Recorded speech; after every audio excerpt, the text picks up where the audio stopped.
For years, I thought building wealth meant making more income, more opportunities, more investments, more money coming into my bank account. But eventually, I realized something uncomfortable. You can earn more money and still remain broke if you never learn how to keep it. I started paying attention to where my money was actually going. And I discovered that some of the things I considered normal were quietly destroying my financial progress. Small purchases, convenient spending, lifestyle upgrades, emotional spending, trying to look successful, and spending money simply because I had it. So I started doing something different. I stopped. I stopped paying for things that weren't improving my life. I stopped spending to impress people. I stopped upgrading everything just because I could. And most importantly, I stopped treating every paycheck like money that was meant to be spent. That's when something interesting happened. I started keeping more money, then saving more, then investing more, and eventually, I started building actual wealth. In this video, I'm going to share 7 things I stopped doing with my money and the financial changes that happened when I did. And stay until number 7, because the last one is probably the hardest to stop, and it has nothing to do with shopping. But before we get into it, if you're serious about becoming better with money, subscribe to EgoMoney. This channel is about practical strategies for saving, investing, building wealth, and creating financial freedom, without pretending you need to be rich before you can start. Now let's get into number 1. 1. I stopped buying things just because I could afford them. There was a time when I thought affordability meant permission. If I had enough money in my account to buy something, I assumed I could afford it. New phone? I can afford it. Expensive dinner? I can afford it. New clothes? I can afford it. Weekend trip? I can afford it.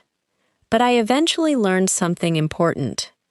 Being able to pay for something doesn't necessarily mean you can afford it. There's a difference between having enough money to purchase something and having enough money to purchase it without damaging your financial goals. Imagine you have $1,000 sitting in your account. You see a phone that costs $900. Technically, you can buy it. But after buying it, you have only $100 left. So did you really afford that phone? Maybe. But financially, you just traded most of your available cash for something that depreciates. Now imagine you decide not to buy it. You keep the $900, you add another $100 next month. Now you have $1,000 that can strengthen your emergency fund, pay down debt, or potentially be invested. The phone gives you temporary excitement. The money gives you options, and that's the difference. I started asking myself a question before buying things. What else could this money do for me? That question changed my spending. A $100 purchase wasn't just $100 anymore. It was $100 that could go toward an emergency fund, $100 toward debt, $100 toward an investment, $100 toward a future goal.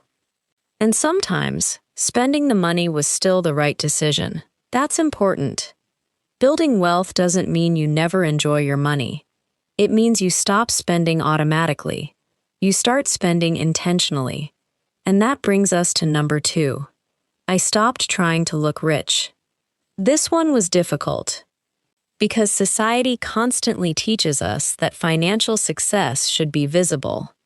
The expensive car, the designer clothes, the luxury vacation, the newest phone, the beautiful apartment, the expensive restaurant.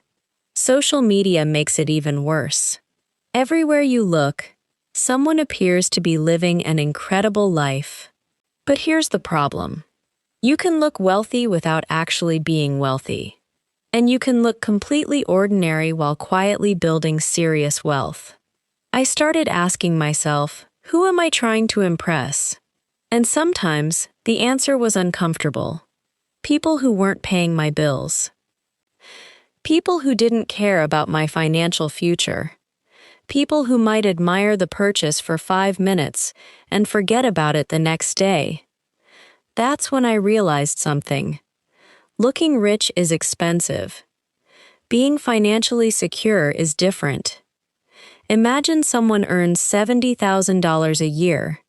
They finance an expensive car. They live in an expensive apartment. They eat out constantly. They buy designer clothes. Their friends think they're doing incredibly well, but they have almost no savings. Now imagine another person earns $50,000. They drive an older, reliable car. They live in a modest apartment. They shop carefully. They invest every month. They have an emergency fund. Nobody looks at them and thinks, wow, they're rich. But financially, they may be in a much stronger position. That's why I stopped trying to communicate wealth through my lifestyle. I became more comfortable with looking ordinary. Because every dollar I didn't spend trying to impress someone could potentially become part of my financial future. And here's your reminder. You don't have to look rich while you're becoming wealthy. If you're enjoying this video, take a second to subscribe to EgoMoney. We're building a community around one simple idea. Stop chasing the appearance of wealth and start building the real thing. Now let's talk about something even more dangerous. 3. I stopped letting small purchases become a daily habit. This doesn't mean I stopped buying coffee. It doesn't mean I stopped eating out. And it doesn't mean every small purchase is financially irresponsible. The problem is when small purchases become invisible. Think about this. You spend $8 today, then $12 tomorrow, then $7, then $15, then $10. None of those purchases feel serious. But because they're small, you stop paying attention. That's what makes them dangerous. Not necessarily the amount, the lack of awareness. I started tracking my spending, and I discovered something surprising. There were things I was paying for repeatedly that I barely remembered buying. Food delivery, convenience fees, random online purchases, subscriptions I barely used, impulse purchases at checkout. Things that felt too small to matter individually, but together, they mattered. So I didn't create an extreme budget where I couldn't enjoy anything. Instead, I created a simple rule. If I spend money repeatedly, I need to know exactly why.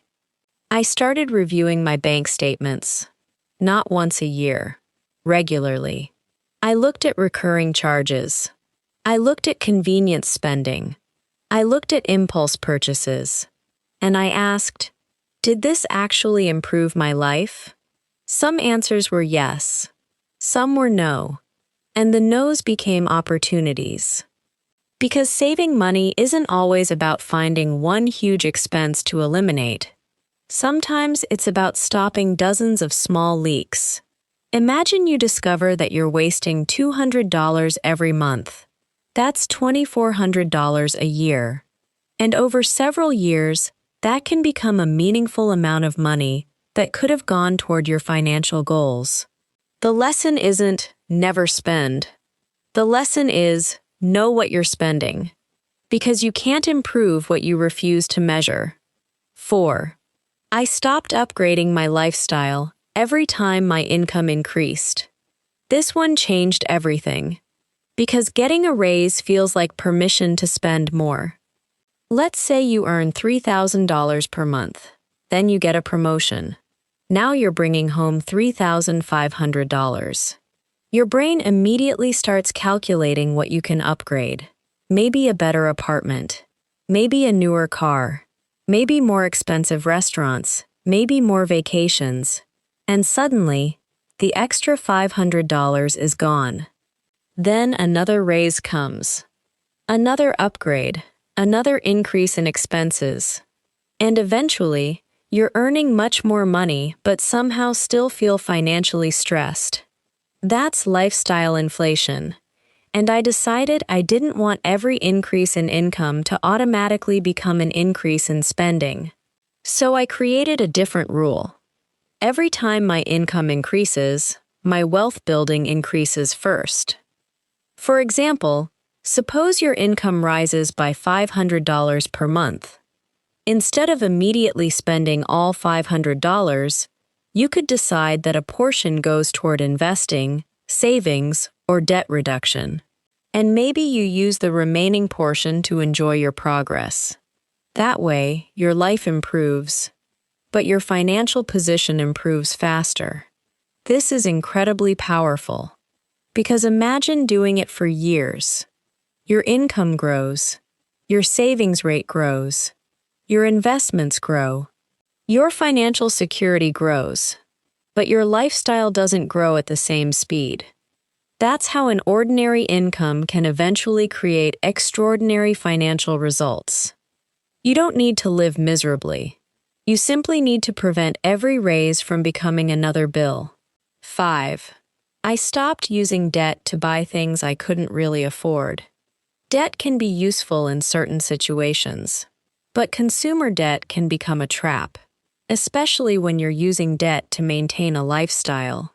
You want something, you don't have the cash, so you put it on a credit card, then another purchase, then another. Eventually, you're working today to pay for yesterday. That's the opposite of financial freedom. I started looking at debt differently. Instead of asking, "Can I make the monthly payment?" I asked, "What will this purchase actually cost me?" Because monthly payments can make expensive things feel cheap.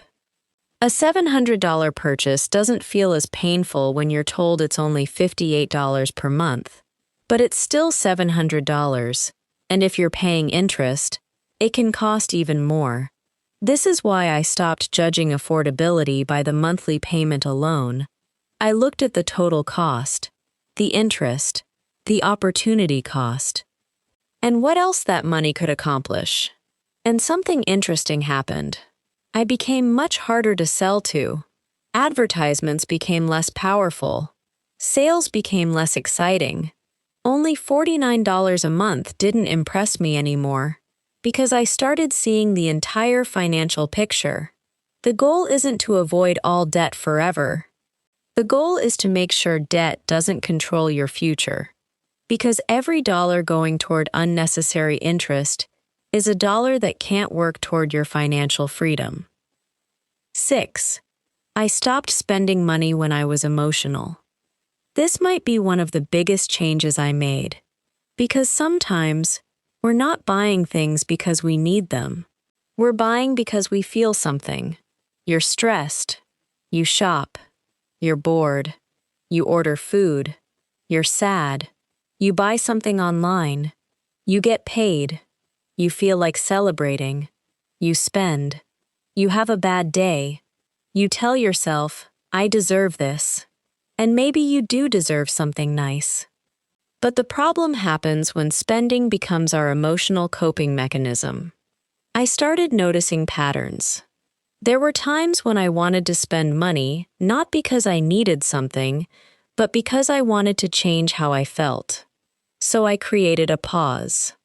If I wanted something that wasn't planned, I waited. Sometimes 24 hours. Sometimes several days. And something interesting happened. The emotional desire often disappeared. That thing I thought I absolutely needed yesterday, I didn't even care about it today. That's the power of a pause. You separate the emotion from the decision. And I started asking 3 questions. Do I need this? Do I genuinely want this? Or am I trying to feel better? That third question can save you a lot of money. Because if you're using shopping to solve an emotional problem, the purchase may give you a temporary high, but it doesn't solve the underlying problem. And now we're getting to number 7. This one might be the most important. 7. I stopped treating my paycheck like it was all mine to spend. This was the mindset shift that brought everything together. For a long time, I saw my paycheck as money that arrived. And then I decided what to do with it. Bills, food, shopping, entertainment. Whatever remained was savings. And that was the problem. Savings was whatever was left. Sometimes there was something left. Sometimes there wasn't. So I changed the order. Instead of earn, spend, save what remains, I started thinking, earn, save, invest. Pay expenses, spend what remains. That one change can completely alter your financial life. Because you stop treating savings as an optional activity, you treat it as part of your financial responsibilities. Your future self gets paid first. Your emergency fund gets funded. Your investments get funded. Your debt gets attacked. Then you live on what's left. And I started giving every dollar a purpose. Some money was for today's life, some was for emergencies, some was for future goals, some was for long-term wealth, and some was simply for enjoyment. Because yes, money is meant to be enjoyed too. The goal isn't to save every penny and hate your life. The goal is to make sure today's spending doesn't destroy tomorrow's possibilities. When I look back at these 7 changes, something becomes very clear. None of them required me to become a completely different person. I didn't need $1 million salary. I didn't need a perfect budget. I didn't need to stop enjoying life. I didn't need to become obsessed with money. I simply stopped doing certain things. I stopped buying things just because I could. I stopped trying to look rich. I stopped ignoring small spending leaks. I stopped upgrading my lifestyle every time my income increased. I stopped using unnecessary debt to fund my lifestyle. I stopped spending emotionally, and I stopped treating my entire paycheck as spending money. And slowly, my financial life started changing. The amount of money I kept increased. My savings increased. My investments increased. My financial stress decreased. And perhaps most importantly, I gained control. That's what building wealth really gives you. Not just a bigger bank balance.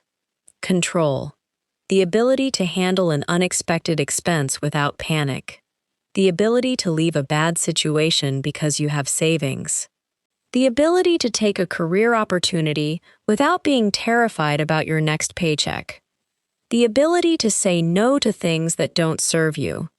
The ability to make decisions based on what you actually want instead of what your financial situation forces you to do. That's wealth. So if you want to remember everything from this video, remember these 7 rules. Number 1, stop buying things just because you can afford them. Affordability isn't the same as financial wisdom. Number 2, stop trying to look rich. Build wealth instead of displaying it. Number 3, stop ignoring small spending leaks. Small expenses become big when they become habits. Number 4, stop upgrading your lifestyle every time your income rises. Let your wealth grow faster than your lifestyle. Number 5, stop using unnecessary debt to buy things you can't comfortably afford. Look at the total cost, not just the monthly payment. Number 6, stop spending to fix emotions.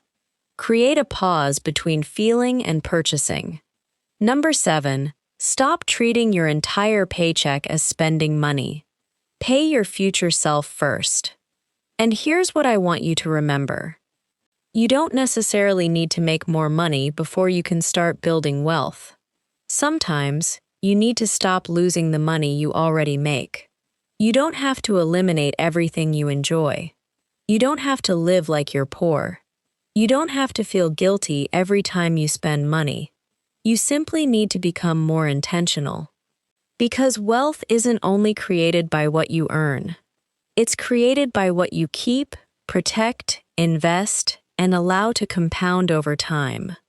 The person who earns $50,000 and consistently keeps and invests part of it can eventually be in a much stronger position than someone earning $100,000 and spending every dollar.